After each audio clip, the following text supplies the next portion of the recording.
Builder program, part of Leadership, what is this called? Boot Camp. This is like the fourth one in a day and a half. This is Leadership Boot Camp. This is the Fort McMurray Becoming a Community Builder portion. And here we are at Keyano College in the Elements Room. Thank you for joining us on the archive. Okay, so how many of you responded to my challenge to take the person that made a significant difference, a significant leader in your life? Who took the challenge to contact them? Did anybody do that? All right, tell us that story. Who wants to share the contact and how it went? Who wants to share? Yes, sir. Well, it was pretty easy because I still have contact with the person. Oh, okay. More or less, now I know he's not working where he used to work. Okay. I had almost 6 months without contacting him. Okay. He used to work in Austria, now he's working in Russia, sorry, in Romania. Romania, okay. But basically, he already knows was a huge impact on my career. So you called him? Yes, yes. Okay. I have his contact, email, phone number. It was funny because I didn't have the new one, no? But I contacted him. Now you have Facebook, you have Twitter, you have many ways to contact him. No? Sure. Now, just in case if you cannot, there's LinkedIn now as well. Right. And so did you call him? Yes. And you said what? Basically, I rephrased what you said on the video. In this case, I took it from the video. I called him and said, "Okay, you make a huge impact on my career in the first moment." He didn't say, "I know." At least he didn't say, "Are you drunk?" Yeah. But he was aware of all the words I said to him. You know? Because it was my second boss, but my first professional boss. Wow. So he spent with me, I would say, maybe 8 years. Wow. As a boss. How did you feel after you got off the phone with him? Pardon me? How did you feel after you got off the phone with him? Was I would say it was relieving, at least, no? Because I keep contact with him, no? I treat him as a friend more than a boss. He's way older than me right now. He has almost 70 years old. Wow. No? But he didn't only teach me professional things. He taught me how to take the life. Yeah. I would say no. I wouldn't say, okay, like a father, no, because I have my father. But like a mentor? Exactly. Yeah. So he taught me not everything in life is work. Not everything in life is money. But it's important to be professional what you're doing. Wow. And you have to give as much as you can. Very good. Excellent. Excellent. It was nice. Really nice. All right, somebody else. Who did you call and how did it go? Who else wants to share? Come on. Sure. Okay. Like him, I also am in contact with this person. I even still know her phone number off by heart. She hasn't changed offices. She's still working in the same job. I think she'll be there forever because it's her calling. So we had a nice conversation. Told her that what I was working on. She congratulated Wood Buffalo for having a program like this. She went through something very similar in the city of Red Deer. And she was thankful. She actually said she'd had kind of a rough week, so it was kind of nice to have that little boost of somebody confirming that she's doing a good job. And she works at a college, so a lot of the employees that she goes through are working there while they're going to school, so it's great to see. She likes to be in touch and see how they've become successes because she knows she's molding them for the future. So wow. Very good. it was really cool. All right, somebody else. Who else wants to share? Yes. I made 2 phone calls because the first one is sort of my professional mentor who, because of our dynamics and our relationship, has become a very, very close friend and is godmother of my children. But that was an interesting phone call because she didn't realize how much she had impacted me professionally. She had just assumed it was all personal and friendship related and family related, and not that my career has sort of, and my role and how I act as a teacher has a lot to do with what I saw from her, what she modeled, and the way she was in her classroom. The other call was one that it's someone that I grew up with. We did university stuff together. We did university projects together, and we sort of went our separate ways with families. And I sort of hunted her down like one of those, find the mom, find the dad, find the brother, the sister, and after about 20 phone calls, found her and hadn't talked to her in probably 15 years. Wow. And it was quite amazing because it was kind of one of those. How did she react? She was shocked at first that I'd even found her or had even bothered to try to find her. We were quite close, and still our families are still close, but her and I personally hadn't had any contact. But then was very shocked at why I was calling. That it's not just I saw your name on Facebook and I'm calling because I want to find out, gossip about Whatever. high school reunion type thing. I'm calling because I want you to know how important you were in who I've become and what I'm doing and what I want to do for our community, and talking about projects we did and how the leadership and the roles we played in those projects is the things that we could translate into what we're doing now, and it was pretty powerful. I think it's powerful for both of us. Yeah. Anybody? One last one. Anybody else? You called your mentor. You called your leader. Yes. Who was it? It was actually a wrestler for Canada in 2000 Sydney Olympics. Okay. I had the opportunity to train with him for a while. Back when I was about 13 years old. And I had to go through my wrestling coach at the time to find his contact information. But at a young age like that, he was very influential in kind of passing on the idea of working for what you want to achieve. Like hard work really pays off. He's so his name is Daniel Galli. He's a Nigerian Canadian. He came from Nigeria to Canada to wrestle, and he trained, wrestled in the Olympics, and he spent time after that as a motivational speaker. How did he react to your call? Quite frankly, he didn't remember who I was at first, but because it was so long ago. Sure. But I reassured him about the time we spent together training, and asked him what he was doing now. And he's actually back over in Nigeria again, and he's back in his old village, and he's developing this kind of almost what we have here, but over in Nigeria, because his town is so small. It's a very small farm village. And he was kind of doing the same thing, kind of making everybody aware of the possibilities they have if everybody puts their heads together. So was it fulfilling for you to track him down? Yeah, it was actually. It was a little emotional actually, going back to those roots. But it was really nice. Why did I have you do that? Who can tell me what was the point of the exercise? And for those of you that haven't done it, obviously there's still time to do it, right? There's still time to do it. And already you've heard, like in her situation, reconnecting with past roots, and it was emotional for you. It sounds like it was a fulfilling experience for you. You got to connect with somebody that maybe you still stay connected with, but shared the impact. What's the point of the exercise? What's the point of contacting somebody that made a significant difference in your life? What's the point? Perfect. To be like them and influence somebody else's life. So the idea here is, there's a number of different learning outcomes. One, gratitude, that hopefully in today's narcissistic society, you come to the realization that nobody makes themselves. That's just a misnomer. It's foolish. Even if just as a baby, somebody stuck a bottle in your mouth, nobody has built themselves. So that's number one. And how many of you would agree with me, you're fed up with arrogant leadership?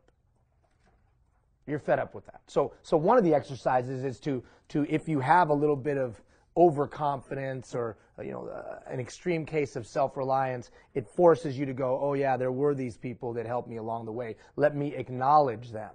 So that's one learning. Second learning is what you just said. That all of a sudden I have the opportunity to be that to somebody else. Because remember what that was question number 9, but what was question number 10? Who remembers what question number 10 was? Who is your worst boss? And like I said on the film, don't call them. All right, don't call them. Come on in, come on in, come on in. So the point is that you are going to be number 9 or number 10 to somebody. Well, no, I'll be somewhere in between. Well, then you might as well be just 10, right? If you're just going to shoot for being in between, I'm not going to be somebody's best, I'm not going to be somebody's worst. I'll just be inconsequential in their life. Then you might as well be 10. So obviously gratitude, but more importantly, to role model what they gave to you. That lady that you went to school with gave you gifts that you'll never be able to repay. The only way to really repay it is to do what? Go do that to somebody else. That wrestler in Nigeria, who doesn't even remember who you were, till you were like, hey, I'm that guy. Oh, yeah, I remember you. And he might have been going, I have no idea who you are. But yeah, I totally remember you. Well, whatever gave you a gift. And I would suggest you have a moral responsibility to take that. There's an old proverb that talks about taking the seed and the seed produces fruit. And that fruit can be 10, 50, 100 times more, right? So the investment that he made in you, will you take it and make it 10 times more, 50 times more, 100 times more? Or will you take the investment that he made in you and do nothing with it? Because that would really be offensive to the time and energy that he put in. So the purpose of the exercise, if you really thought it through and you really tracked people down, was to stop and reflect on the opportunity you have to change somebody's life. So you can't possibly, in a reasonable mind frame, tell me you don't have an opportunity to change the world. Well, no, Ian, I can't change the world. Well, she changed your world, and he changed your world, and he changed your world, and all of you people that raised your hand had somebody that changed your world. So don't tell me you can't change the world, because we just heard examples of people's worlds that were fundamentally changed because of some kindness and some giving and some caring, because of some teaching and some guidance, because of some mentorship where they talked about more than work. Would you agree with me that everything I just described is at your disposal, yes or no? See, all of a sudden, when I start to walk into a day and say, I'm a world changer. Now, maybe it'll just be one human being, and maybe all I'll do is give a kind word. Now, some of you in the room you don't have the capacity to grab this. And unfortunately, that's why you get frustrated. You think changing the world is some big thing. I got to do some big thing. I got to do like your big let them be kids thing, Ian. Well, the big let them be kids thing starts like this. Let me help this guy. Because that's how that whole thing started. It started with, we got to do one little thing in one little place. And then you do another little thing in another little place. And then you do another little thing in another little place. So for you, if you can't bring changing the world down to the molecular level of one person, then you're never going to change a million people. How many say that makes sense? And do an exploration of world changers. Do an exploration of world changers. That's where they started. One person, one person, one person. I'm always amazed by Gandhi, right? Little town after little town after little town after little town.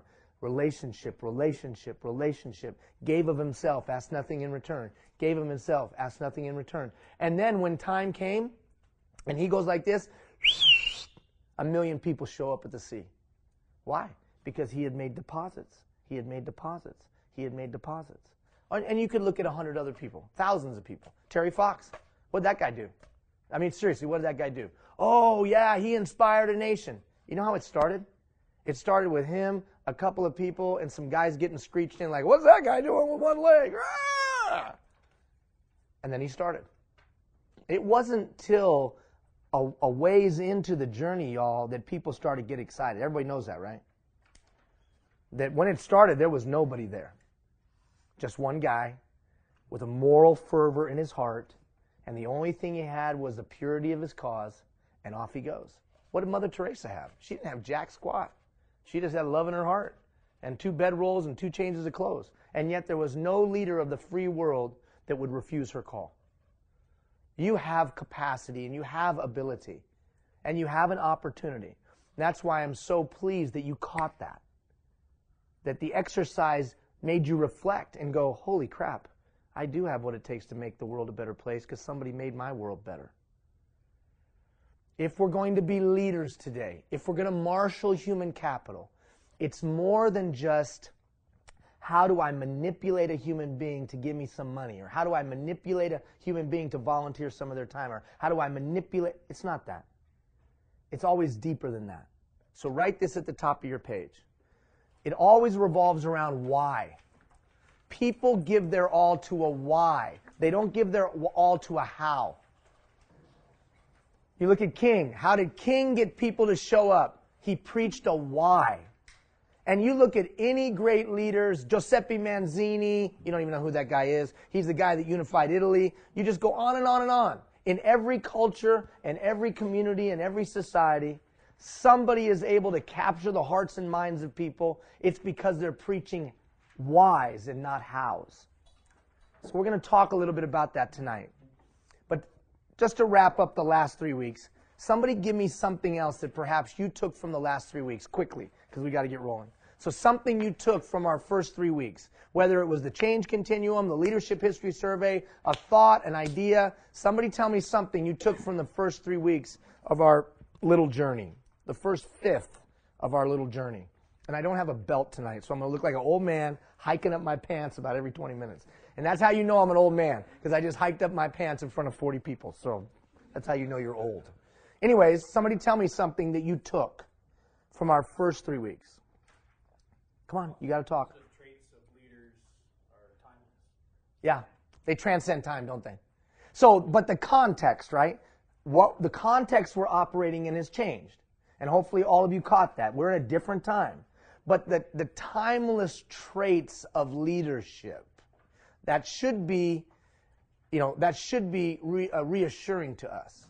Because if I can take those timeless traits and make them part of the 80% of my unconscious behavior, I got a fighting shot. And then I just continue to evaluate the context that I'm operating in to adjust my style. Everybody, does that make sense? I just adjust my style.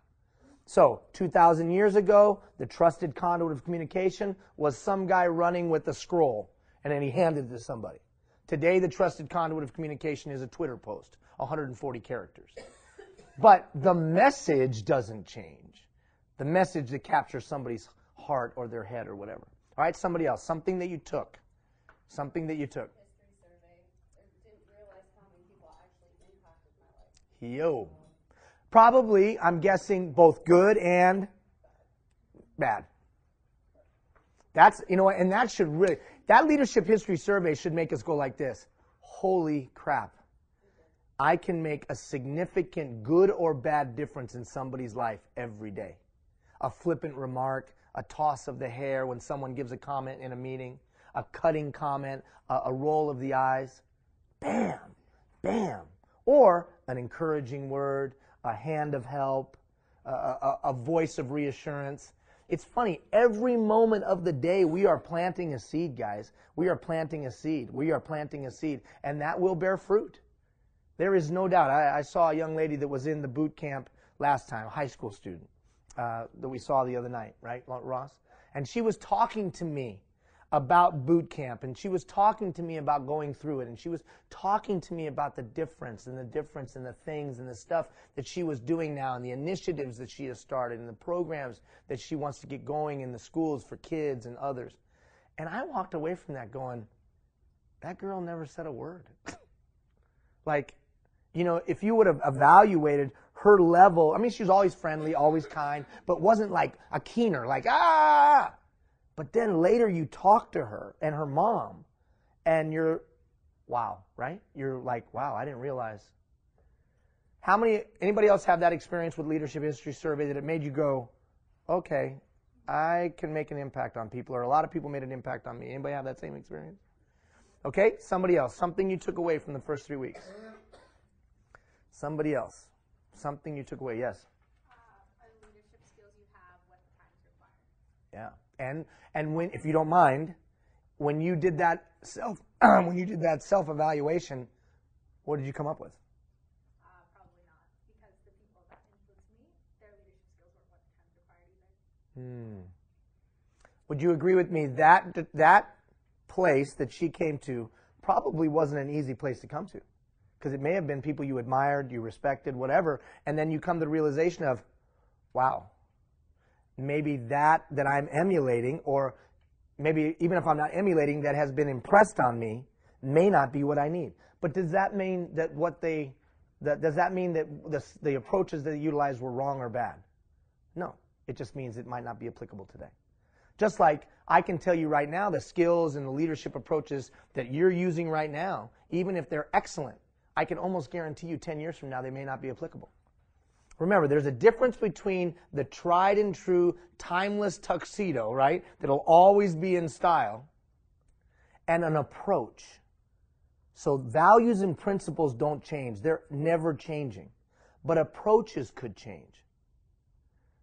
There is a time for an autocratic leadership approach. Talk to that guy back there. He's a fireman. And when he's on a fire, do you think we have time for a meeting to build consensus? Hey, let's build some consensus. How do we all think we should operate here? Do you think there's time for that? Or what this guy does? Do we have time? No. There is time for command and control. But I would suggest to you that other than those crisis times, that building consensus, getting people's buy-in is probably more profitable today. All right, any final comments on the last 3 weeks? Anybody else? There are leaders who inspire the team to move towards that common direction and vision rather than just do the dictator type. It's not going to work. Guys, you know why it's not going to work? Because people will push back hard. People, and you know how they'll push back? They won't challenge you in the meeting. They won't challenge you in the group. They'll just go like this. Okay, we'll see. Right? How many of you know what I'm talking about? There's just that cross of the arms, that's a shake of the head, and that's the, when I get a chance to take you down, or when I get a chance to stick it to you. Remember this, a person can work 8 hours for you, or they can work 8 hours against you. And it's probably going to be based on their respect level and trust level for you. So what are we doing now? So we had some time of reflection. If you use the exercises and some of the things that we went through in that 3 weeks, then you did do as that young lady did. There was some reflection. There was some reflection. It was meant to do that on different levels. Hopefully you did reflect. So now for the balance of our time, we're going to talk about tangible competencies. So how do we become that leader that the times require? But not just how do we do it conceptually, but actual action, tools. How do I do it? So there will be a combination of a concept and an actual tool. That's the difference between leadership and management, right? There's a lot of talk between, oh, don't be a manager. You got to be a leader. How many of you heard that before? Oh, management. Oh, don't manage people. You got to lead people. You can't manage people. Has anybody heard that? That's silly. It's nonsense. Because it's both. Leadership is about the things that you're talking about and the things that we talked about last time we're together. Management is about the skills. So if you're all vision, how many of you ever met a leader that's all vision? Big talk, big concepts, but they can't be on time. How many of you know that person? Then you have a person that's always on time, but never has a vision, never inspires. How many of you know that person? It's both. Management skills support leadership capacity. A management skill, how to organize yourself. A management skill, effective delegation. A management skill, how to be able to motivate another human being or coach poor performance. These are management skills. How to create a vision, how to articulate a vision, how to gain consensus, how to hold a meeting. These are more leadership skills. I would suggest to you that people that talk like this never manage people. That's foolish talk. It's both. It's a third answer. It's not either or. Does that make sense? All right, so now moving forward, we're going to talk about competencies. Remember, that's a complex set of skills, attributes, attitudes that make up a thing that make you good at a chosen vocation. The vocation that we're talking about is leadership. How do I lead another human being? So, what's that community builder look like? They have the ability to build partnerships and build consensus. They have the ability to inspire and move others towards a shared goal. They can provide a direction when others don't know what to do. They are more about influence that comes from vision and passion and commitment than they are about intimidation or manipulation. They understand that the world is flattened and that hierarchy is flattened, so they seek feedback and they seek insight. They look for trends so that they can be ahead of the curve. And ultimately, they are authentic, they're genuine, they're direct, and they're honest, and they put the followers' needs ahead of their own. How many of you today are fed up with leaders that put their needs ahead of their followers? How many of you are fed up with that? Absolutely you are. You're looking for a leader that will put your needs ahead of theirs. The fact is, if there was a public leader that we all perceive was doing that, we would rush to that public leader today. Okay, so by now, you should have taken the Leadership History Survey. Tonight, we're going to do a little bit of a survey to figure out where you're at now. So we look back, but where are you at now? So we'll do that in a few minutes. At the beginning of every time we get together from now on, there'll be a little self-survey that'll articulate the competency. So the first competency that we're going to talk about for the next 3 weeks is an agent of change. How do I drop into a situation and change things? So we talked about how do I change my own skills in that change continuum. But now how do I drop into a situation and change something? Agent of change. So the agent of change, the definition. The agent of change understands, demonstrates, and exerts influence, and here's the key, by building trusting relationships to act as a catalyst for change. So how does the agent of change things? What were the key words there? How does the agent of change things? By building trusting relationships. So I would suggest to you, leadership is not about a title anymore. Leadership is not about authority anymore. Leadership is about trusting relationships. Here's what it used to look like. The hierarchy of an organization, community, whatever. It used to look like this, right? So it used to look like this. Leaders were up here, then you had the people in the middle, and then who did you have down here? You had all of us, right? And which way does the poop flow? Downhill. How many of you know what I'm talking about? Then some enlightened people came along and they said this, oh, wait a minute, we have to flip that upside down. How many of you have been to this seminar? We got to flip the pyramid upside down. Because the people that are really important are the people who do the work. And management's job is to support them. Have any of you been to that seminar? Right? So the inverted pyramid style of leadership. We are servant leaders. Oh, that sounds so good. We're servant leaders. But we still have the best parking spot. Why does that happen? I don't know. Because if we're servant leaders, we should walk the farthest. But we still walk the shortest. Anyways, how many of you know what I'm talking about? Yes. Okay. I would suggest to you both of these are passé. Neither one of these apply today. Oh, what do you mean? I don't get it. See, I think it's more like this nowadays. Maybe not hierarchically, that's even a word, but attitudinally, it's like this. Most of you in the room could give a rip about a title. You don't care about a title. My ability to influence you now has nothing to do with my title or how much money is in my bank. My ability to influence you is based on my ability to occupy space in your life. And that space is usually occupied through trust. The more you trust me, the more space you'll give me. The more space you give me, the more influence I have. How many of you would agree with what I just said? Like, think about this. Influence-based purchasing. When you used to go on a trip, you would go to the hotel's website. You would go to the airline's website. And before that, you would call an expert called a travel agent. And you would say, expert, please tell me, where should I go? And they would say, go here and go there. Little did you know they got a kickback every time you went here and there. Am I right or wrong? But now when you go on a trip, what do? You go look at a few stars and a few smiley faces, and if there's enough stars and smiley faces, what do? And are those people putting up the stars and smiley faces experts? Then why do they influence you? What's that? Because they're like you and you what them? Now that's crazy. They're not experts. And for all you know, they're a bunch of they got slobs and you don't know what they look like. Hey, let's go to this place and put up a star. And then you're like, look, stars, let's go. And then you get there and you're like, wow, it's like Neanderthal families here, man. What's going on?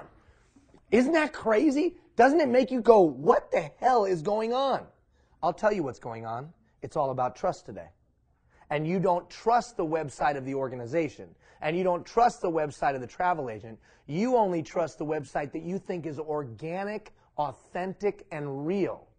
Am I right or wrong? So what does that teach us as leaders? What does it teach us as leaders? You need to be authentic and real. We need to build trust. Because the more trust I can build, the more space I'll occupy in your life.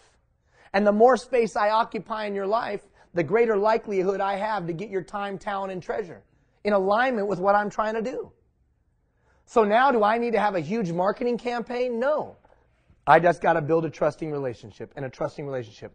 This is incredible. It's so new. Gandhi did it.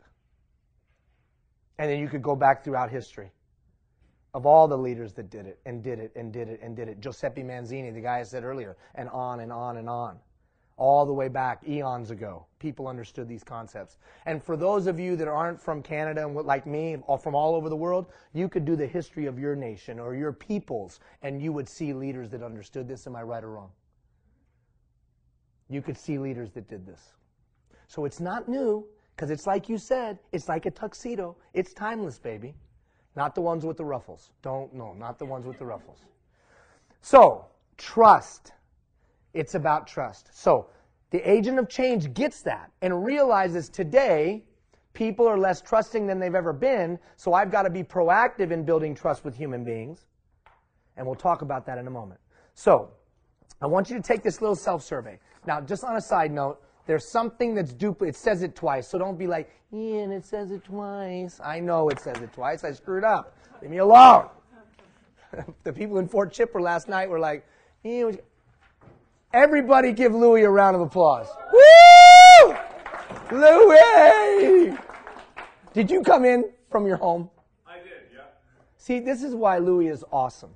The ball was dropped, and Louie comes in from his house to bring us coffee and water. Another round of applause for Louie. And you know what? Because I'm going to use this as an example. Louie, is this normally your task? No, you're the leader, aren't you? I am. And so what does the leader do? The leader comes in and fixes the problem. And that's leadership. And that's why I like that guy right there. Give him one more round of applause. That's awesome. Okay, so here's what we're going to do. I want you to take this self-survey. You read yourself the question. 1, I'm totally not like that. 10, I'm absolutely like that, okay? I'm just going to read them randomly. You just go through them on your own. Ready, set, go. I believe I can make a difference. Now, as you're going down the other ones, don't just walk by that. Do you really believe you can make a difference, or do you just say that? I'm aware that people can learn and communicate in different ways. I can adapt my communication style to meet the needs of others. Just go through them on your own. I'm just reading them randomly. I think of what I want the outcome to be before things begin. I think of the impact of my thoughts and words and actions on others. I can keep an even keel despite the ups and downs of life. I can apply strategies for building trust. Do you intentionally and knowingly how to reach out to people different than you and build trust with them? Keep going. If you're done, just set your pen down and I'll know you're done. I can enable groups and organizations to collaborate and achieve synergy. I apply a diverse and sophisticated set of facilitation model skills and techniques. Okay, once you've done it, just pick up your head and that way I'll know you're done. And no cheating. Don't be looking at other people's surveys. You guys are like, what's going on? Okay. Okay, why do we do... Tim, can you grab a bottle of water and toss it to me, please? Why do we do this little self-survey? Why? Anybody know? Anybody know why we do it? Self-realization. Self-realization, but why else? More practical than that, although that's pretty practical. Because in a 3-week time frame, as busy as all of us are, we have a limited time for learning. And because we have a limited time for learning, by doing this little self-survey, you know where to put your time. Does that make sense to everybody?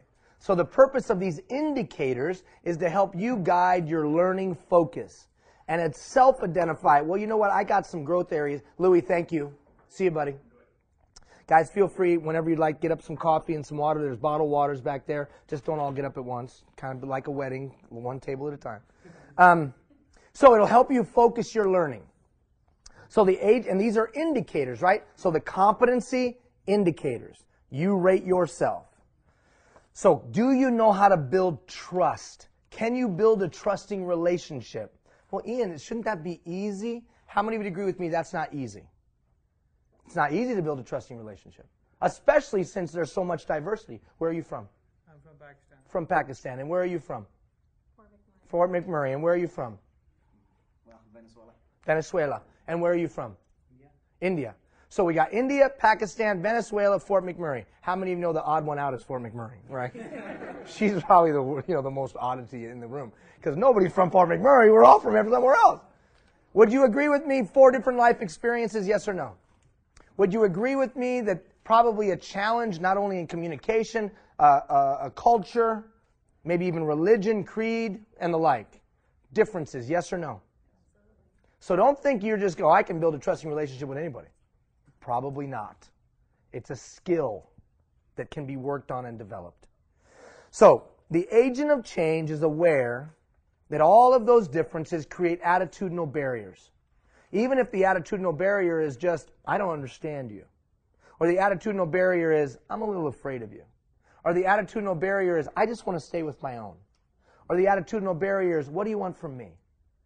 So the agent of change understands that if I want to get something done today, it's about trust. And that the barrier between me and trust is attitudinal. Would you agree with me that the attitudinal barrier is the toughest to break? Yes or no? The attitudinal barrier, right? Fear is a tough barrier to get through. Or anger is a tough barrier to get through. Attitudinal barrier. Even indifference is a tough barrier to get through. So, and the only way to get through those barriers, in my opinion, is to build trust. So then how do we build trust? I want to take a few minutes to walk through the key ingredients of trust today. Remembering that there was a time when I only hung around people that look like me, smell like me, talk like me, worship the way I worship, eat what I eat, go where I go. There was a time when I only hung around people like that, which meant building trust was a lot easier. Now, all of a sudden, I got to hang out with people that don't look like me, don't talk like me, don't eat what I eat, don't go where I go, and don't listen to what the music I listen to, which makes building trust a lot harder. So how do I drop in any environment and build trusting relationships with anybody? That's what we're going to walk through right now. Number 1, you must be vocationally competent. What does that mean? Vocational competency. You want to be vocationally competent. What does that mean? Yes, sir. Able to prove that you're good at what you do. That whatever it is you've been chosen to do in the group, you do it good. That you can handle your business. See, I might not like Raphael, but when I have to work with him and he delivers the goods routinely, and I'm never having to wait on him, I'm never having to remind him, I'm never having to figure out what he's doing, because he's always delivering, you might not go have a beer, you might not invite him over to the house, you might not do the barbecue, but how many of you agree with me? You want him around when there's work to be done, yes or no? Absolutely. Come on in, guys. How are you? How are you? So, vocationally competent. But here's a challenge for leaders. Would you agree with me at some point as you elevate as a leader, there will come a point in time when the people who you're leading will know more than you about the job, yes or no? So you can't rely completely on knowing more than your people. When I had 48 direct reports and 1,100 employees, every one of those 48 people knew their job better than I would have ever known the job. They were accomplished chefs. They cooked all over the world. They were phenomenal maitre d's. They were incredible whatevers. I mean, they were phenomenal at what they did. They were all award-winning. And all of them were better at the task than I was. But then how were you vocationally competent? I might have not been vocationally competent, but there was some value I was able to bring to each one of them. So if you find yourself in a position where people know the task more than you and better than you, what do? One, you admit it. Don't try to, how many of you ever had a boss that tried to fool everybody into thinking that they knew the job better? And you totally disrespected them, didn't you? Immediately. You're like, dude, we know you don't know this. Why are you faking? So just step up and say, I don't know this as well as you, but there are some things of value I'll bring, and they will be blank, blank, and blank.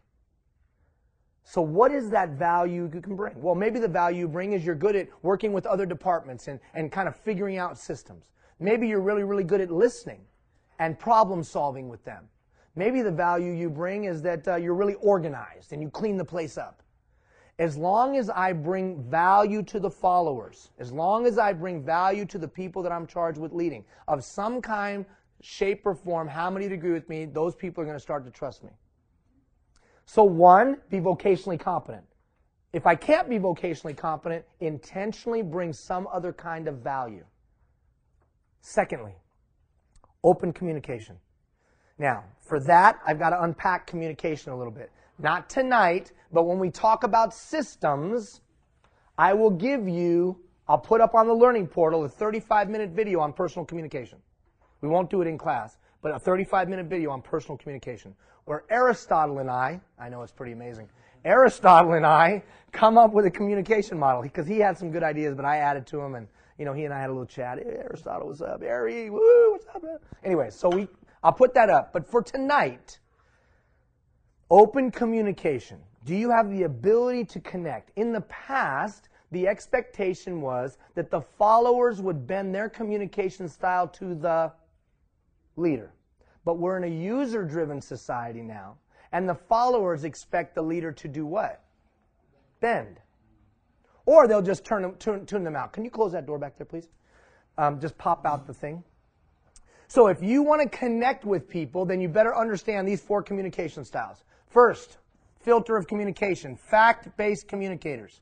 The fact-based communicator. The fact-based communicator is the individual that thinks linearly. They talk in numbers. They talk sequentially. They have a hard time when you start talking like this. They can't follow you. They want it laid out like this, like this, like this. How many of you know somebody like that? Okay? Then there's the emotion-based communicator. The emotion-based communicator. Now here's the drill with them. However they feel this second is what you get. How many of you have a wife like, how many of you know somebody like that? Edit that out. Anyways, how many of you know somebody like that? Now watch, I'm going to stop the bus for a second. The fact-based communicator and the emotion-based communicator are sitting in a meeting. And it's a contentious dialogue of some kind. How many of you know this is a train wreck? They will not connect. Because they'll be talking about la la la la la la la la la la and sequence, sequence, sequence. Fact, fact, fact. Actual, actual, actual, actual. And they seemingly can't find a point of connection. Have you sat and watched that meeting unfold? And if it's 2 people that you don't like, you've been like, right? Okay, belief-based communicator. The belief, whatever, I don't know, belief. You get it. No spell check on the whiteboard. Anyways, how many of you have ever been typing into your iPhone and you pop it off and then somebody replies and you go back and read what was sent and autocorrect changed everything? There's a lady that I know that at the bottom now, instead of her signature, she has her name, and then underneath her name, instead of putting Bell or whatever, tell us, it says, please excuse any errors. I have fat thumbs. Isn't that great? I think it's brilliant. Please excuse me errors, I have fat thumbs. I thought that was really good. Belief-based communicator. What's that sound like? Well, that looks like this. Have you ever been talking to somebody, shown them all the facts, given them all the information, made an incredible case, and then they looked at you and said, that's great. Now, what I believe is, have you had that conversation? That's the belief-based communicator. They're working off of a set of beliefs that they have about life. Then finally, the values-based communicator. The values-based communicator. Now, I don't mean religion and I don't mean morals. What I mean is this, that all of us through our life experience have a certain set of values that have been developed. Even the mafia has a set of values. And if you know what they are, you at least have an opportunity to communicate. Now, they may be skewed, they may be twisted, but there's a unique set of values. The values-based communicator. Here's the tough part for all of us in the room. The first thing I have to ask myself is, what kind of a communicator am I? And then just like this young lady did, I've got to say, is it serving me well? If I'm a fact-based communicator, is that serving me well? From now on, as you go to communicate with other human beings, I want you to start thinking, what kind of a communicator am I? What kind of communicator are they? What kind of communicator am I? What kind of communicator are they? And then change your style. To meet who? To meet them. Immediately, you'll start to develop more trusting relationships. Because people aren't ready for that. The fact-based communicator is going to expect you to communicate in your old style, and you're going to start communicating in facts. And you watch, you'll start swaying bosses. Bosses, because you've met their communication style. The emotion-based communicator, you're going to start saying this to you. How do I think they're feeling right now? Is now a good time? Is now a good place? You're going to start being more strategic in your communication. Well, Ian, that's kind of manipulative. Is it? Or is it just being kind? If I know her communication style is a certain way, am I going to dig my heels in the ground and say, to hell with that? I'm going to communicate my way. How many of you know somebody like that? Instead, I'm going to say, you know what? In an attempt to better understand her and her me, I'll change. I'll bend. Would you rather follow a person like that, yes or no? Yeah, you would. Now, did I say change your principles and values? No, I didn't say that. I didn't say that. I just said adjust your style in a hope that I'll connect. Now, how are we going to practice this? Assignment number 1 for the next 7 days. Get ready. Assignment number 1 for the next 7 days, you're going to listen to people like they're going to die at midnight. What? Huh? I think the skill that is the most lacking in our society is the capacity to listen. We don't listen. How many of you agree we don't listen? But we want to push information out. We want to push information out on our blog. We want to push information out on our Facebook page. We want to push information out on our Twitter account. We want to push information out, and we think that everybody really cares if I had white or brown toast today. If you put that on your Facebook page, I will unfriend you, just so you know. Because I don't care. So, I'm going to listen like this person is going to be gone at the end of the night. Now, God forbid. But he's leaving the planet. If he was leaving the planet, would I look at my iPhone when he's talking to me? If he was going to die in 12 hours, would I be like, yeah, great, what was that? No, I'd be like this. Please stop looking at I got you. Here's my point. From now on, for the next 7 days, any human being that's talking to you, you will give them your undivided focus and your full attention, your whole body, your whole soul, your whole heart. Have you ever met somebody that when they talked to you, they made you feel like you were the only person in the room? Have you ever met somebody like that? 2 ladies were like my husband. Look, you are making it too hard for us guys, okay? Chill out with that. That is crazy talk. We're allowed to look off in the distance and look over at the game and be like, yes, well.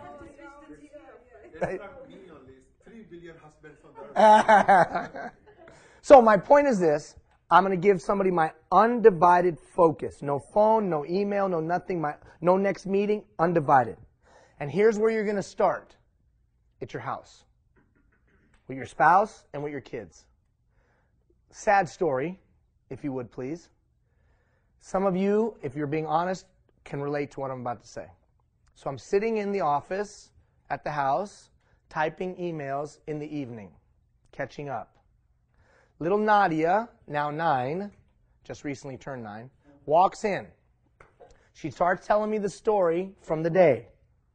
I have become very skilled at typing and appropriately inserting the, that's great. Well done. Good girl. Right? I've gotten very good. And never missing a beat. All right. Yes. There's only one problem. Nadia gets it now. So here's Nadia. La la la la, Dad, and then I and la la la la. And she walked out. And it was a second. It took me a second. Where did Nadia go? Crap. Nadia figured it out. Nadia knew I was ignoring her and not listening to a word I was saying and was unauthentically responding. I jumped out of the chair and I ran down the hallway. Nadia! Nadia! And she turned and she looked at me and she just said, you don't care.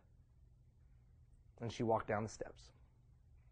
And I said to myself, that's why she's going to reach out to another man who doesn't care about her and let him be whatever she wants or whatever he wants to her. That's why she's going to reach out to the drug dealer. That's why she's going to reach out and go get drunk on a Friday night, because her dad didn't show her love. I mean, that all flashed in my head, like in about a half a second. Just shh. I had this vision of her with every part of her body pierced and tattoos everywhere, throwing plates at me when she was 18. You know, where were you? Where were you? And you know what happened? It was like this. Gina! Family meeting right now! Listen. What's the most validating thing you can do to a human being? Understand them. If you felt like I truly understood you in depth, would that validate you as a human being? Absolutely. As soon as a human being looks and goes, you understand me, I just built trust. What's the number one way to do that? Listen. I can't understand you to your satisfaction if I'm always talking. The only way I can do it is listen. So step number one, fact-based, emotion-based, belief-based, value-based. How am I going to figure out that about a person? I'm going to listen and better understand their communication style. Okay, now that's an intangible exercise. Let me give you a tangible exercise for the next 7 days. I want you to send out a survey. Oh, this is a boot camp. Survey. I want you to take and send out a survey to your peers, or if you supervise people, to your employees or whatever. If you don't supervise anybody, then it's your peers. If you do supervise people, then you're sending it out to your direct reports. That survey is going to have 3 questions. Question number 1, what am I doing right? Question number 2, what am I doing wrong? Suggestions for my improvement. Question number 3, if you could send me back to school, what class would you make me take? Those questions are right on the handout. Now, here's the keys to that. They turn it in anonymously. So you put it on a Microsoft Word, 3 questions, take it, hand it out, tell them to slide it under your door, tell them to put it in your box, tell them to fold it up, throw it to you as a paper airplane, I don't care, but it has to be anonymous. Do not send it out in an email. Yeah, just reply to all. Don't do that.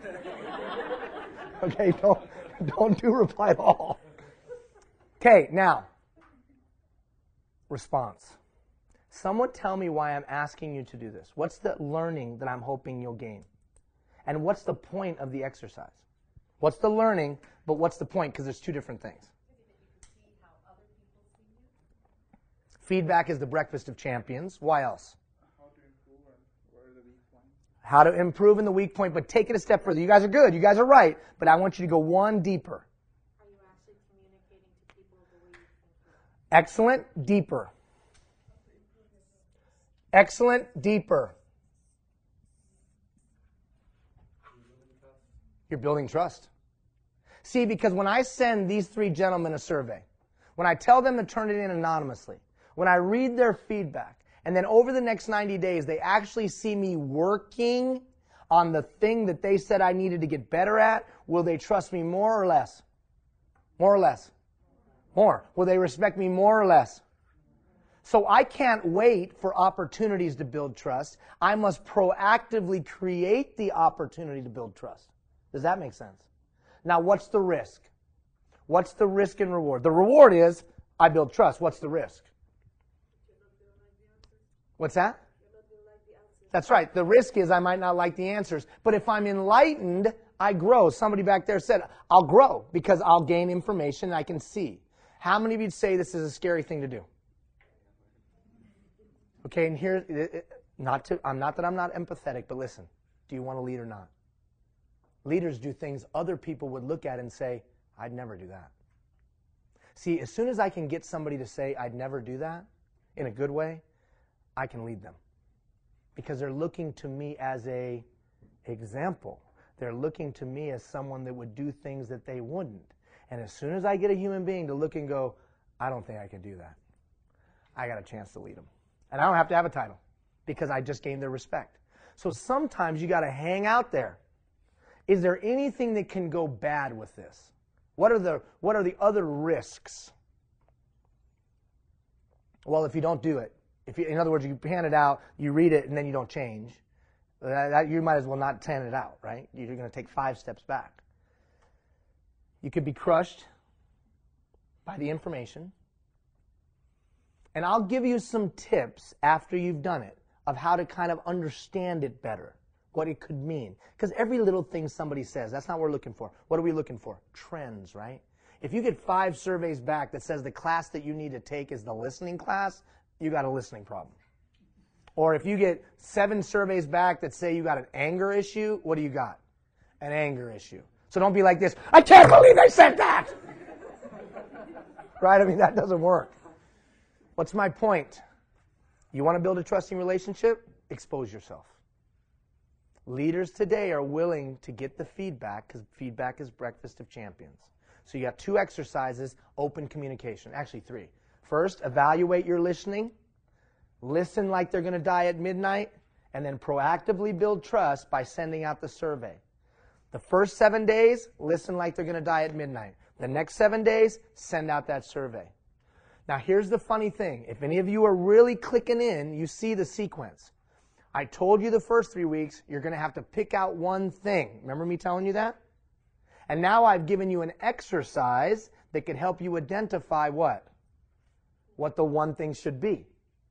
And who is that now going to be based on? Others. So you're going to pick out one thing that would have the maximum impact on others. Remember when I made you write down the 3 names of people whose lives would be better? Maybe you should send them the survey. How many say that probably makes sense? Leaders are willing to expose themselves. Leaders are willing to remake themselves. Leaders are willing to lead themselves first. Would you agree with me this is an exercise of personal leadership, yes or no? It is. It's an exercise of personal, because it's uncomfortable. It's uncomfortable. All right, let's move on. So, how do I build trust? I clarify outcomes, not tonight, but when we come to the planning piece of this, when we talk about the engagement approach to planning, we'll talk about an outcome-based, impact-focused approach. That from now on in life, you're going to be outcome-based. In other words, if Fatima calls me and says, "Can we have a meeting, Ian?" Here's what I'm going to say to her. What's your outcome? What's the point? So like when Ross calls and says, RMWB wants to do blah, blah, blah, blah. What do I always say? What's the outcome? What do we hope to achieve? And why is that? Because I only have 168 hours in a week. It's a finite commodity.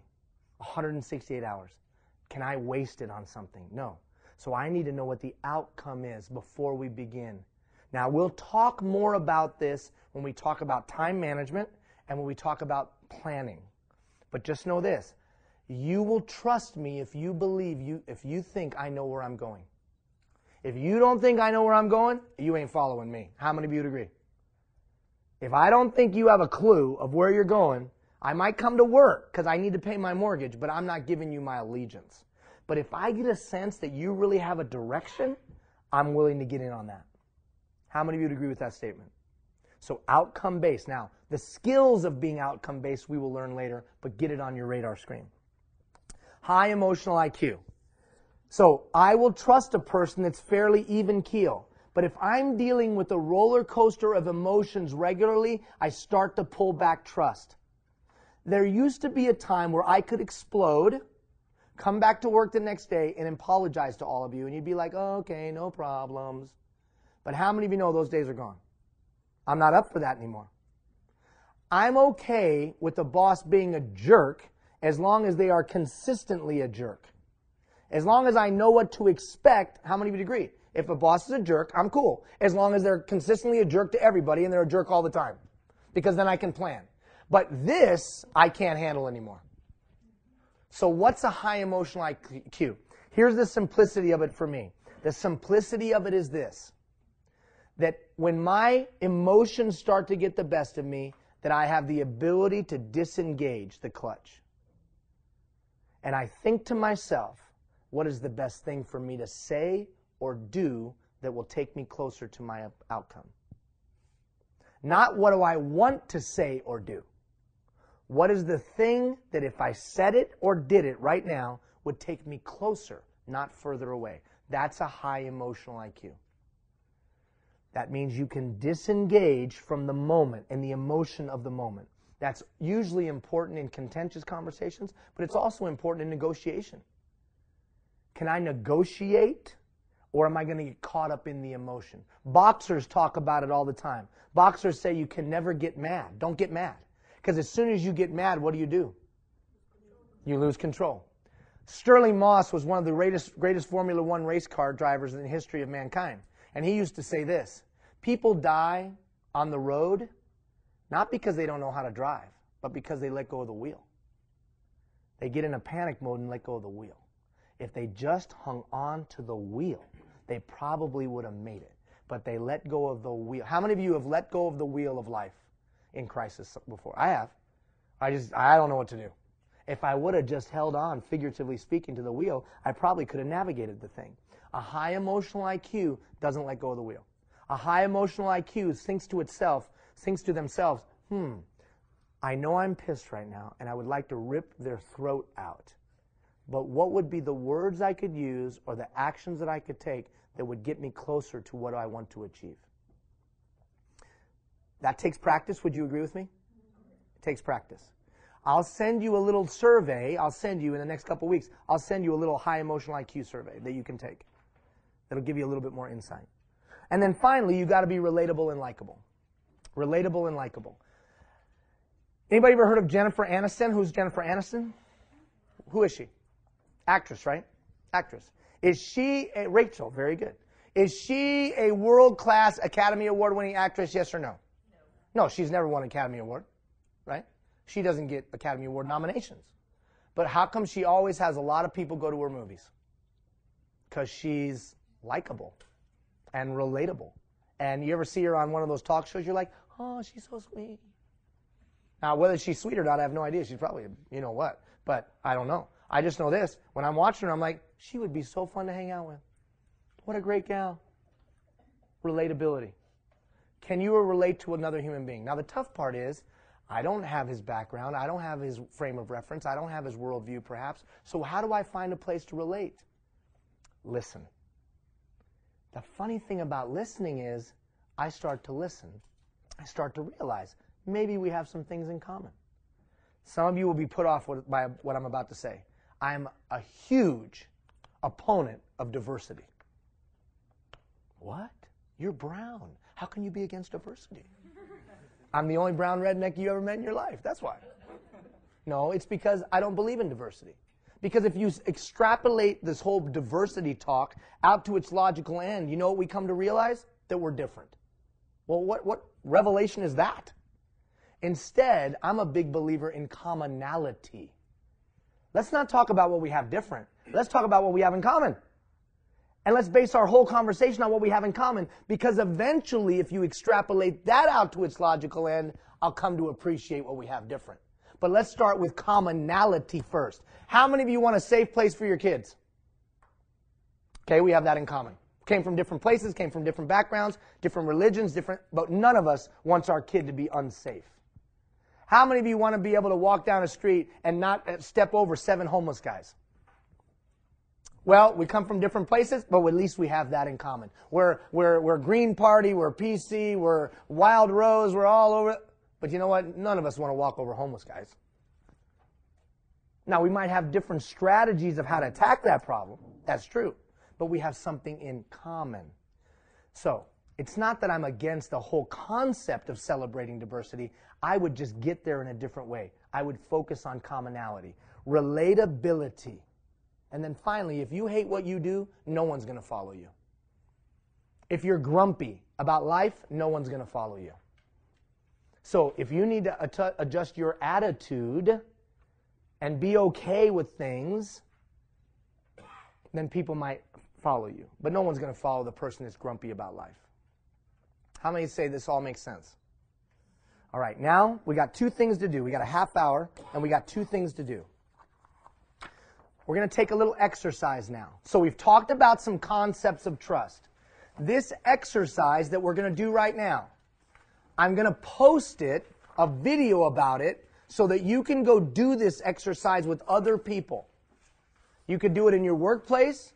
You could do it. It was the second handout. Remember, there was 2 handouts. How many printed both handouts? Good job. You guys are awesome. No? Wrestler band? What's wrong? Was there a second email that went out? No, it was in the same email. How many? It was in the same email, wasn't it? Yeah. 1, 2. Okay, dude, take it. I think I remember it off the top of my head. Okay, here's the drill. The differences that we all have cause problems.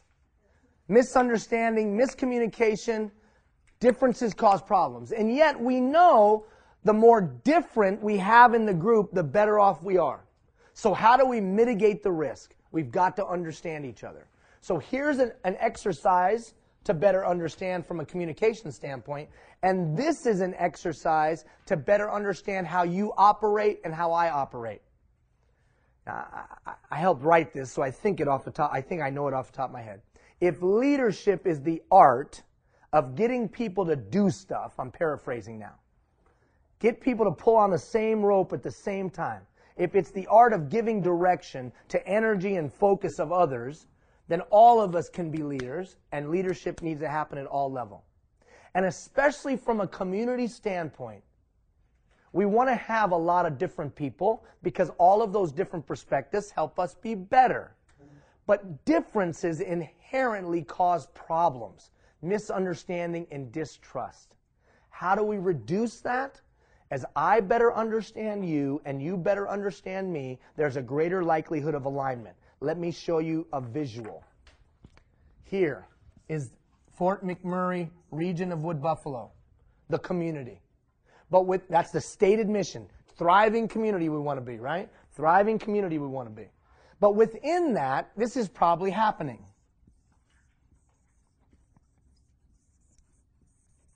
How many of you agree with me? Many communities are like that right there. Yes or no? And that is very uncomfortable. How many of you have ever worked in that place? Right? You've worked there. So what we are looking to achieve is alignment. How do we gain alignment? That every arrow knows the goal. Every arrow knows their role. Every arrow knows what winning is. The closer we can get to this, the less money you spend, the less energy you exert, the less time you have to put in to get things done. Does that make sense? Yes or no? The concept of alignment. Have any of you ever had your back out of alignment? How's it feel? Not good. Life is the same. I got to get alignment. This is marshaling that human capital.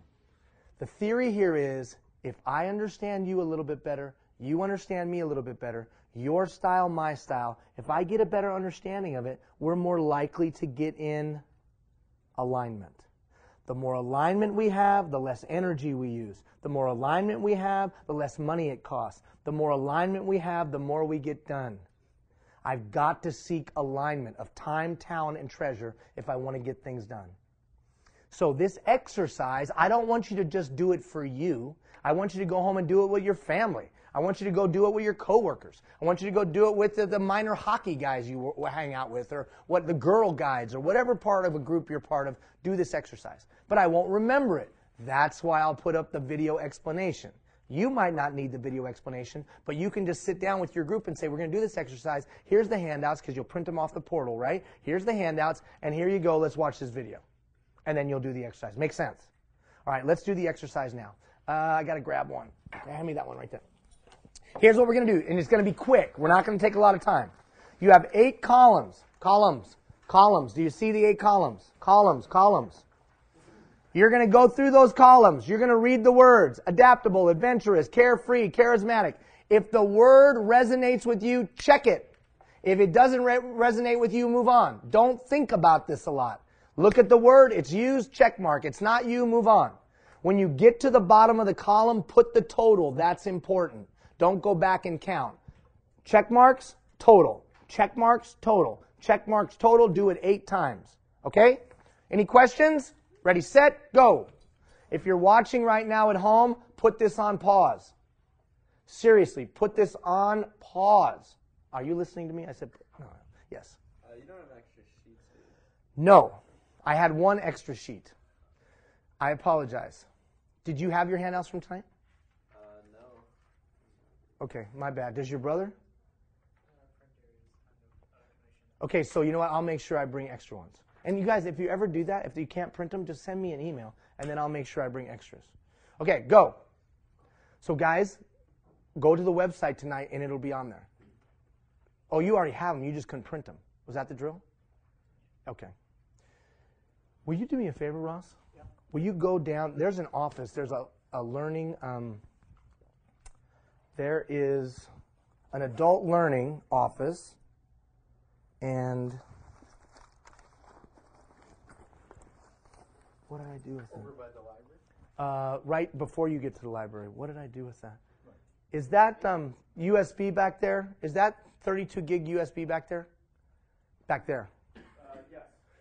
Can you give that to Ross, please? Or maybe it's on this 8 one. Maybe it's on this one. Never mind. Here. I think it's on this one. It says leadership style. LBC leadership style. And print. Can you ask them to print off like 2 or 3? Anybody else need one? Okay. 4. 4. We have to. That's 4 fines, man. 5? 5? Okay. You got okay. So we need 4, and I got $2, $2, 2. It's all the same family. $2, $2, $2, and then you. I got $8. And what's the charity tonight? Busted Printer Fund. What's the charity tonight? The Busted Printer Fund. What's the charity? Somebody throw me out of charity. SPCA. Okay, so the charity tonight is SPCA. We got $8. I'll throw in 20. We're at $28. If you don't have your toonie tonight, you can. I'll front you, and you got to bring me to me next week. Go through the columns. Read the word. It resonates with you, check mark. It doesn't resonate with you, no check mark. That's what I like. A lady who pays up. That's pretty awesome, man. It's awesome. Very good. No, not money. They're paying a fine. 20 for SPCA? That's awesome. Okay, very good. Are you paying for your brothers? Oh, you're just making a big donation. Okay. I'm paying for the lovely lady. You're paying for the lovely lady? Okay, you're going to hold on to all the money. I'm the banker. You're the bank, yep. We're gathering money for the SPCA. Come on, you got to be quick. Don't think about it too long. Just check mark, check mark, check mark. And if you're following along at home, do the exercise. Right now, you should have printed it out. You're just going through and check marking, and I'll explain what to do in just a second, okay? Check mark, check mark, check mark. For all of you in your jammas right now on Sunday, and I don't know if you know that we can see you. It's kind of a two-way thing. They covered up their robe real fast. When you get to the 8th column, just kind of look up at me, and that way I'll give you the next instructions.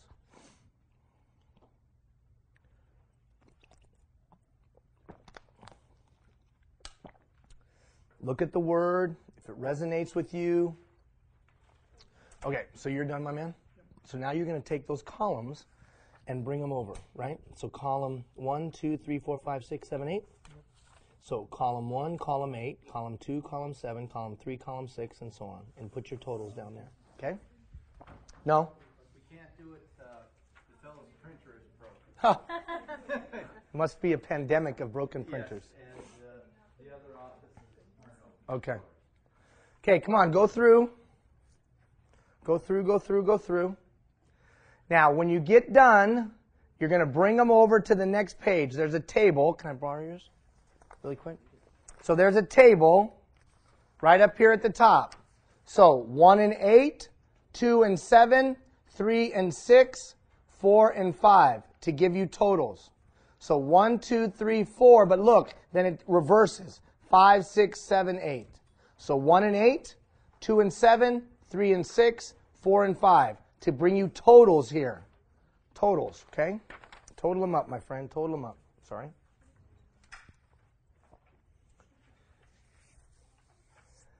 Now, once you, can I borrow yours, sir? Can I borrow yours?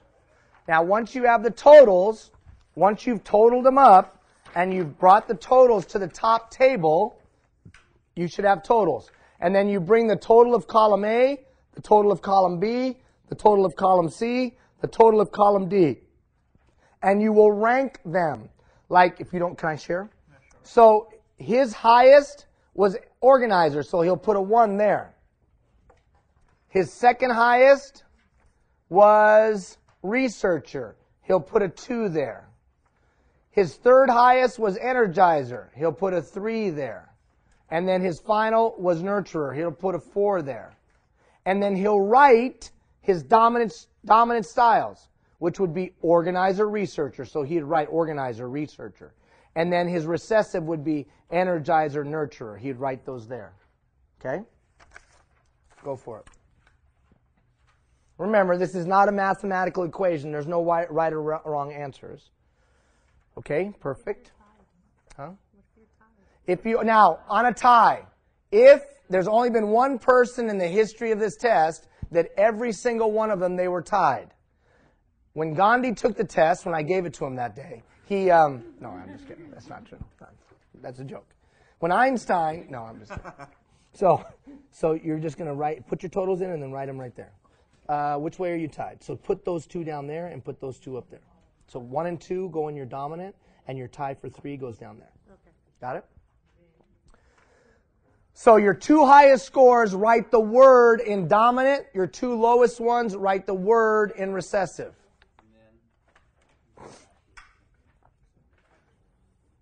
You got it? We're good over here? We got it? Good? We're good? Okay. So this is 1. Put a 1 there. 2, 3, 4. So 1 and 2 go there.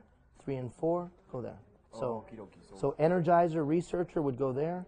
I'm sorry. Organizer, researcher would go there. Energizer, nurturer would go there. Yeah. Okay, so I put nurturer there, and then if I'm tied with... I would put the 3 of those there, and then that one there. Okay. Okay? When I was reading it, I was like, okay, this is... Yes? Oh, you're awesome. Okay, we'll put that with the bank. We'll put that, hold on one second. Where's the bank? Over here? All right, SPCA is rocking. I guess you put your lowest. In is, so you'd pick 1 and 1. So the 2 that are tied for 18 would go in there. You'd write the energizer. No, write energizer. Oh, energizer. Yeah. Sure. Right, and then you'd put organizer, research. Yes. So I need to improve on Well, organizer, research. or Where did you get this from? These are 2 of the highest, isn't that 1? yeah, 2 and here. that's right. So here So you'd be 1, 2, 3, 4. Now write 1 and 2 in there. So organizer, nurturer. Isn't it funny? I always get that.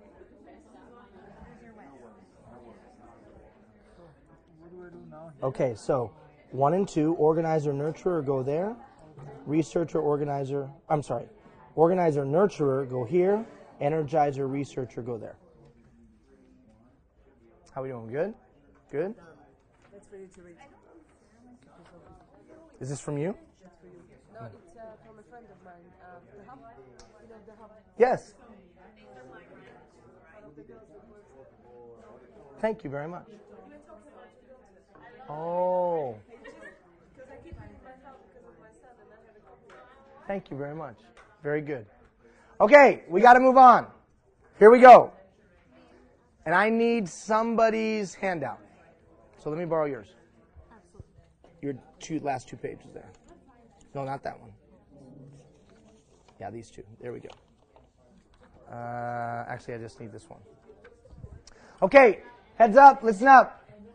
Let's talk about what this can mean. Now, you should have finished. The finish is you should have 4 words. Energizer, nurturer, organizer, researcher, in some format, dominant, recessive. Right? Dominant, recessive. Is this an exact science, yes or no? Yes. And so is the Ouija board that I use at my house. But anyways, right? So, no, it is not an exact science. All it is meant to do is give us some insight, but you know what will be funny? You'll be amazed how accurate this thing is. The point of it, though, the point of the exercise is, I better understand him, he better understands me, we bend to the middle a little bit to try to seek what? alignment. We're trying to seek alignment, or as close as we can to alignment. All right. Who was an energizer in their dominant? That one of your dominant styles were energizer, raise your hand. Okay, a couple energizers in the room. This nice lady is raising her hand like this. Well, I'm not sure. First, tell me what you're going to say about the energizer, and I'll let you know if I am or not. Okay. Energizers are charismatic, buoyant, energetic, enjoy living life. No. Listen now. They are open to new ideas. Energizers work, now here's the key. Energizers work best with clear, short-term, tangible outcomes. How many of you energizers would say that's when you're best off? Raise your hand if you agree with that. Okay. Strengths, enthusiastic, youthful, honest, sincere. They make excellent salespeople, teachers, actors, public speakers, and leaders. They're all like, yeah. They're unreliable, flighty, immature, hyperactive, intolerant of authority or rules. All of a sudden they're like, yeah. All right, moving on.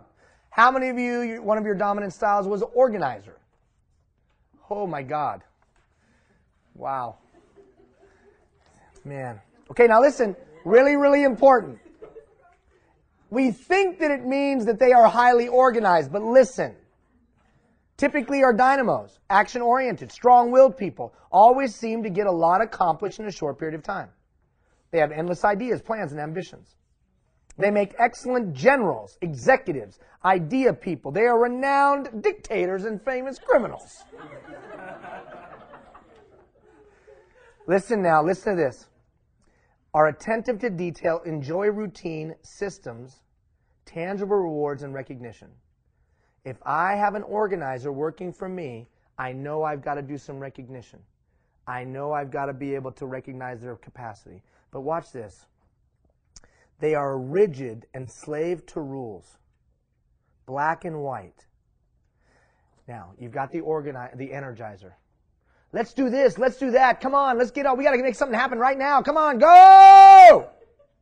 Organizer. Whoa, dude. We need some rules. We need some policy. We need some procedures. Why are you always slowing everything down? Why are you totally out of control?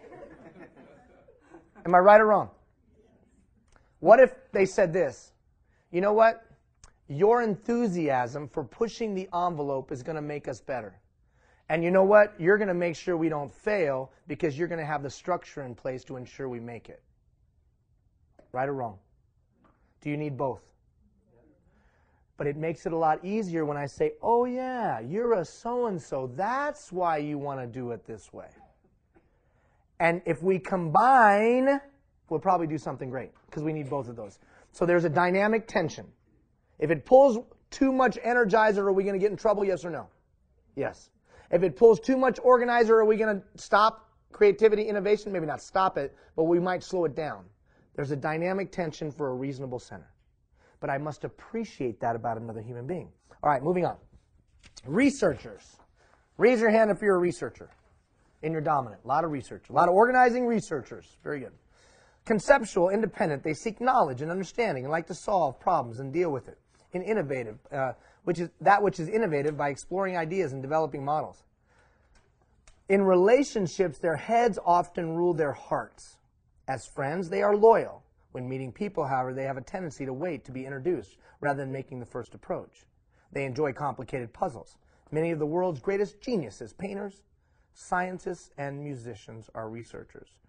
They're analytical, produce quality work. They are independent. They can be aloof, intolerant of incompetency, dislike unfairness, condemn injustices. Nurturers. They are generally happy, calm. Nurturers have a high tolerance for almost everything and seldom explode. Nurturers may look placid, however, they feel a lot more than they show the world, right? Still waters run deep on these nurturers. Here's another one. They generally ask why questions and really do want answers. The nurturer. Honest, sincere, trusting, helpful, can be impractical and dreamy, gullible, self-deprecating, and fanatical. None of these are right or wrong or good or bad. And there's a ton of exercises like this. The reason I like this one is it's quick. And it gets to the point and we can have a fun dialogue. Do this. Do this with your family. Sit down with your family and do it. Or do this with coworkers, or if you're on a volunteer board or a group, sit down and do this and explain to them why. We're trying to gain some alignment so that through alignment we can get things done faster, more enjoyably, and we can be more effective. Now, the challenge with something like this is what you do with it. The exercise isn't enough, is it? It's now when I sit in a meeting going, oh yeah, she's an organizer. That means she's probably going to take the perspective that we need a framework in place before we move on. Oh yeah, they're an energizer. They're going to want a quick hit. They're going to want to get something done right now. If you were managing or supervising an energizer, what would you make sure was a part of your strategy? What would you make sure was a part of your strategy, and what would you avoid? Engaging dialogue. Engaging dialogue. What else? Would you put them on a 3-year project? Heck no. Not only no, heck no. Because you know at about month 4, what are they going to be like? Oh. So, short term. If you put them on a 3-year project, it's going to have quarterly recognition. See, remember when we talked about, in Ignite the Fire, we talked about, do you have the understanding of how to put yourself in the right place to succeed? Remember we talked about that in the Leadership History Survey? Do you know what environment you thrive in and what environment you fail? Like for me, don't put me on something that's 3 and 4 years long. It's not going to go well. I needed to be on something that has a short-term focused goal. Here's the objective. Knock it out. Move on to the next thing. Knock it out. Move on to the next thing. Knock it out. That's why I did well in athletics. There was a season. It started, it ended. I knew right away either we succeeded or we failed. Then we moved on to the next game. Succeeded or failed. Then the season was over. We either won or we lost. Then we started a new season. I'm good with that. But if it's never ending, I will jump off a building. I'll be like, because I can't handle it. Anybody can relate to what I'm talking about? But others of you, you don't like this. You want it to be more methodical. You want it to be spread out. I don't know, because neither one is right or wrong. It's just, can you adjust to meet the needs of your followers? If you can, you'll be more successful as a leader today. What's the first step? Analyzing yourself. What's the next step? Analyzing those around you. I've given you 2 tools tonight to be a trusting community builder. People's communication style, listening effectively to build trust.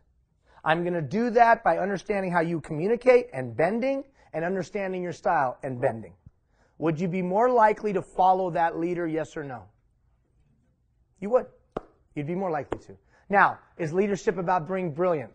No. Is leadership about being charismatic? No. Leadership is about understanding a human being and being willing to bend your style to theirs so I can marshal human capital.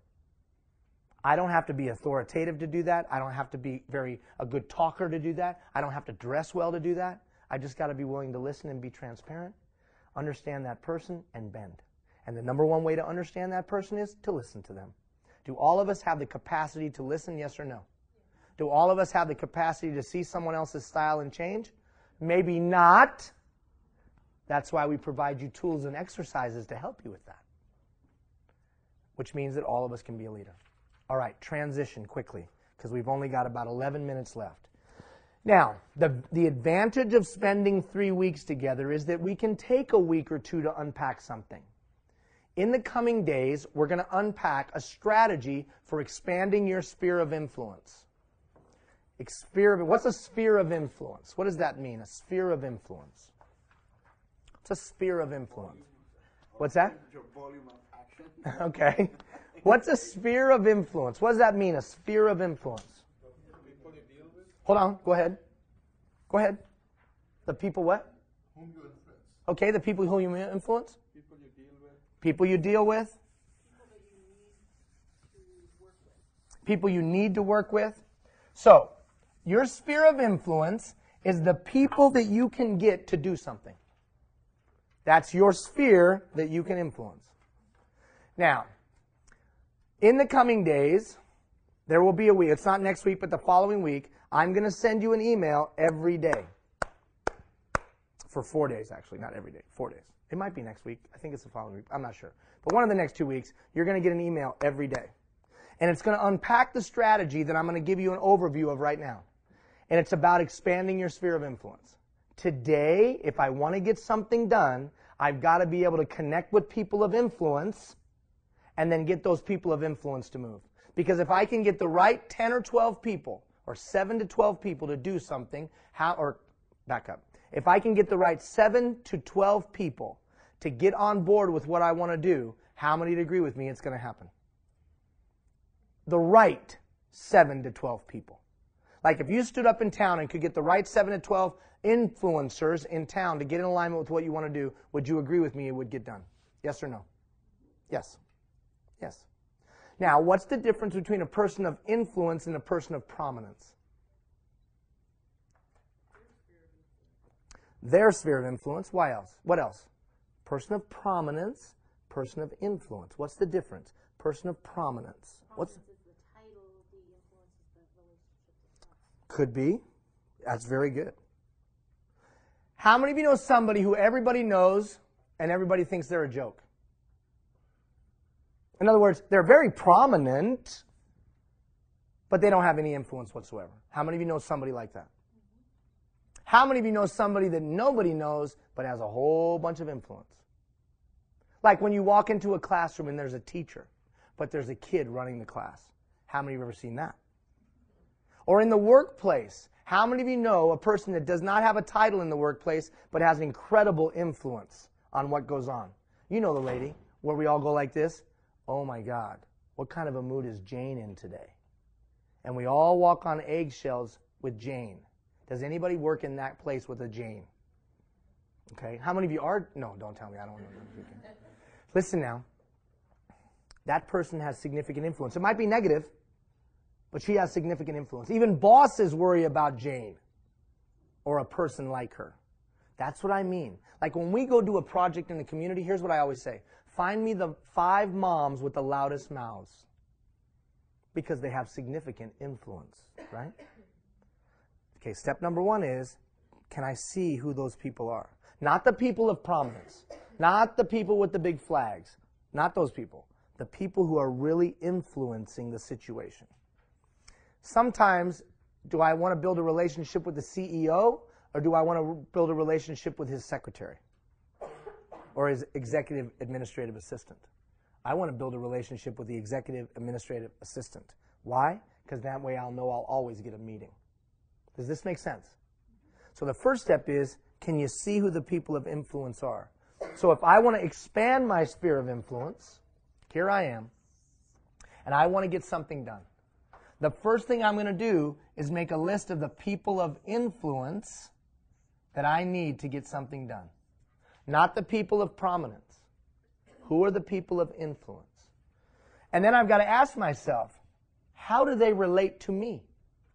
And I would color code them. Red, yellow, green. Red, they have no idea who I am. None whatsoever. Yellow, they may know who I am, but they're indifferent. Green, they know who I am, but they may not be a champion for the cause. And then my goal is to move them one notch. Now, why am I not saying move them to red to green? Why am I not saying move them to red to green? Because 1, it's probably not realistic. And 2, let's say this person is against me. And let's say they're even talking negatively about the thing I want to do. Do I need them to become a champion or do I just need them to get to shut up? I just need to get them to shut up. That's all I need. I don't need them to be a champion. Just shut up. Just stop running me down. Stop talking negative about what we're trying to do. So the people of influence. So this strategy that I'll unpack for you over a 4-day period works off the assumption that you don't have a lot of money, you don't have a lot of big network, you're not a person of influence, but how do I still get something done? In the workplace or in the community. Make sense? So I've got a few more minutes to do a quick overview on it, okay? Quick overview.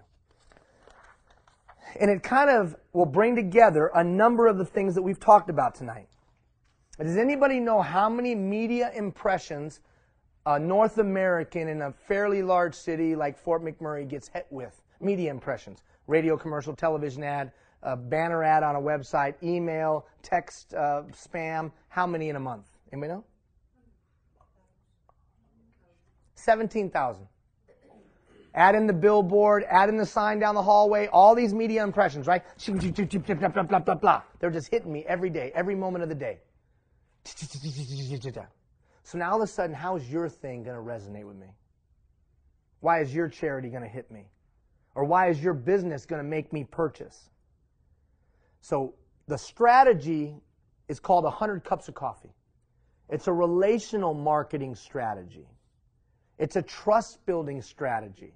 Because I think it's the only way to penetrate those 17,000 media impressions. You want to be a community leader, you'll understand how to get people involved. The only way to do that is a trusting relationship. But you've got to have some workable strategy to go build those relationships. So the first thing I do is identify the people I need to build a relationship with. Word of mouth marketing. How many of you have heard that? Gotta have the word of mouth marketing. You gotta have people talking. Word of mouth, word of mouth. Word of mouth marketing only works is if you have your words in the right mouths. If the guy walks up to me and says, oh, you gotta go to that Chinese restaurant. That's the best Chinese restaurant you ever seen in your life. And that boy's got ketchup stains on his chest and he got mustard stain on it. Am I going to that Chinese restaurant? Yes or no? No. But when my good friend, Kwok Nujin, who is from Hong Kong, and I have a friend, Kwok Nujin, who is from Hong Kong, and when he walks up to me, he's like, dude, you got to go to that Chinese restaurant. How many of you know I'm going to that Chinese restaurant? Now, that is probably the most politically incorrect thing I've said tonight, but it makes the point. There's a guy that you know, and he knows everything about technology, but he's not in the technology business. He knows every gadget. He knows everything. When he tells you go buy a piece of technology, do you listen? Of course you do. Because you know he knows every gadget. He's read every book. He's read every website. He knows it. Those are the people that I need to be using their mouths to speak my words. Word of mouth marketing comes from this. Lexus came up with this about 10 years ago. They went and found the people that they called mavens. You want to read a great book on this? Malcolm Gladwell's The Tipping Point. Great book. Great book. Malcolm Gladwell's The Tipping Point. Great book. He and Lexus mavens. These were the people that knew everything about cars. And people in the workplace and in the neighborhood knew that Joe knew everything about cars. They totally loved cars. They were totally into cars. You know what Lexus did? Lexus went to those kind of people and said, here, drive our Lexus for a year. We'd like you to drive our new Lexus for a year. Because what did they know that that person would do? They would tell everyone, and because everyone looked at them and like, oh, you're Joe Carr. You know everything about car. And you're saying the Lexus is the best car? Yeah, the Lexus is the best car. And that was one of their marketing strategies for their high-end cars. How many say that's brilliant? Brilliant. American Idol. American Idol. What was the strategy on American Idol? Why is it so brilliant? It started in England, but why is it so brilliant? It takes the average Joe and makes him a star. But why is it even more brilliant than that, brother? You're looking at the service. You got to go deeper. Why is it even more brilliant? What was the biggest risk in a record company? What's the biggest risk? Years ago, what was the biggest risk? Before the American Idols of the world. I had to take somebody that nobody knew, and I had to guess that they were a star and put their record out. But you know what they did to you? They let you vote. You picked who the next star was, and what did they almost guarantee you would do? Buy the record! Tell me you didn't get manipulated. And then they took it to a whole nother level, and it's called The Voice, and you can buy the song Win right now. How amazing is that? Now here's the funny thing. What can we learn from that? We can learn that if I engage the right people, build a relationship with them, and they begin to trust me, I can almost guarantee what will they do with their mouth. And if they're a person of influence, how many people will they bring with them? A lot. So should we do shotgun marketing? I would suggest no. We should do a focused approach. Now, we've only got a few minutes left, and that's why we're going to spread this out over 4 days. Here's the other key. And there is a whole little series of conversations that we'll have about how I set up this meeting. But when I set up the meeting with that person of influence, I'm not going to do this. This is what we would typically do. Hey, how are you? Good to meet you. You're the person of influence, and you're so awesome. Let me tell you about what we're doing. Let me tell you about everything that we're doing. Let me tell you. How many of you agree with me? That's what we would normally do. Let me convince you my thing is the coolest thing in the world. And how many of you know they're like, stalker, leave me alone. All over North America, people are yelling this. Don't sell me anything. Am I right or wrong? Don't sell me. Don't, and as soon as they feel like you're... So instead, and we'll unpack this, I'm going to use my listening skills, and I'm going to ask open-ended questions, and I'm going to listen for their hopes, their dreams, their desires. I'm going to do 80% of the listening and 20% of the talking. I'm going to try to figure out where they're going, and then show them how what they're doing is in alignment with what we're doing. Would you rather partner with somebody that puts your needs and your wants, your hopes and desires before theirs? Would you rather partner with that person? Or someone who's coming in to try to sell you? But how many of you agree with me? Most nonprofits and community-based organizations are in trying to sell the people of influence, right? Instead of building the trusting relationship.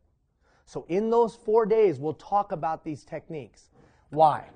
Because you have to have some strategy to expand your sphere of influence. If you've listened to anything I've said tonight, there's a fundamental shift. You can take advantage of that fundamental shift. We don't trust leaders anymore. We don't trust the website or the travel agent. We trust the stars and the smiley faces. So get your message into people of influence, build the relationship with them, and then let them influence the situation for you. How much does what I just say cost? How much does it cost? Some sweat. It costs this. Some sweat. When we wanted to do a project in Kenya, I had no clue. I've never met anybody from Kenya in my life. But I sent out an email. Does anybody know anybody of influence in Kenya? I got an email back from a lady named Barb Hill. At the time, she was Director of Recreation and Parks in Red Deer, Alberta. Well, Ian, that's kind of funny. My roommate in college is now the ambassador from Canada to Kenya. Oh, how cool is that? 3 weeks later, I was having lunch at the Calgary Stampede with Peter Ongo, who was the ambassador at the time from Kenya to Canada and Cuba. Why? Because I reached out to people of influence, I asked for help, and I had a meeting. And that meeting led to a project in Kenya. Now, did that guy know me from Adam? Not from Adam. But he did know the ambassador from Canada. Did I know the ambassador from Canada? Not a lick. But I knew Barb Hill, who was her roommate. So it's not even who you know. It's who you know that knows somebody. We'll talk about that strategy. So it's not just who do I know, but it's the people that I know that know somebody. So don't whine and complain to me that you can't get something done. Don't tell me you can't build a sphere of influence. It's just about a strategy. And do you believe in yourself enough? That's why, what was the number one question on the survey? What was the number one? I believe I can make a difference. Now, I already told you I'm not the sharpest pencil in the box nor the brightest bulb in the chandelier. Every one of you in this room is more educated than me. Every single one of you. Barely graduated from high school. Couldn't read till I was 17 or 18. So it has nothing to do with talent. It has nothing to do with ability. It has nothing to do with any of that. It's about some basic fundamental principles that the times require. Now, once you get used to starting to see these things, you'll start to look proactively and say, I wonder what the times will require 2 years from now. I wonder what the times will require 5 years from now. What are those guys' names? Anybody know what that guy's name is? Steve Jobs. Yeah, they're billionaires. Because they just started saying, I wonder what the time will require in the future. I just don't think this is about birth. I don't think it's just some magic sprinkle. Sping, I'm a leader. No, man. I can't believe that. Now, maybe I have some propensity for certain things, but I think these can be learned traits. All right. Somebody tell me something you're taking away from tonight as we wrap up. Ooh, we're a little over. I apologize. Bye-bye. Somebody, bye. See you later. I'm sorry we went long. We started a little late. Quickly, somebody tell me something you're taking away from tonight. Listen. So remember your exercise. Next 7 days, listen like they're going to die at midnight. Okay, somebody else. Something you're taking away from our time tonight. Leadership is strengths. Leadership is what? Strengths. That's right. That's right. Somebody else. What's that? personal performance. It's about me getting better. It's not about the world changing around me. Yes? Did you say something, young lady? Personal performance as well, but more like understanding who you are. And then understanding. How the other person. That's right. Build trust in the relationship. Build trust. Absolutely. Communicating the same way as others. That's right. Adjusting my communication style to someone else's. Yes?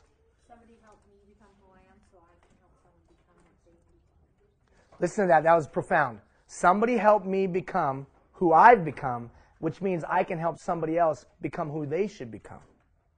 Very good. Anyone else? Something you're taking away from tonight? Sphere of influence. Expand that sphere of influence. Right? And the only thing I would add to that is this. You don't have to be charismatic. You don't have to be a good talker. You don't have to be slick. You don't have to have a lot of money in your bank account. You don't have to come from the right family. You don't have to come from the right country. You don't need that. You just need to know how to walk out a strategy and then stay true to the strategy. Anybody else? Something you're taking away from tonight? All right. Monday, you will not get an email because of the Easter break, right? You'll get an email on Tuesday. So the next 3 weeks, right, we start unpacking the agent of change who understands, demonstrates, and exerts influence to act as a catalyst for change. Have a great night. See you guys later. Sorry we went long.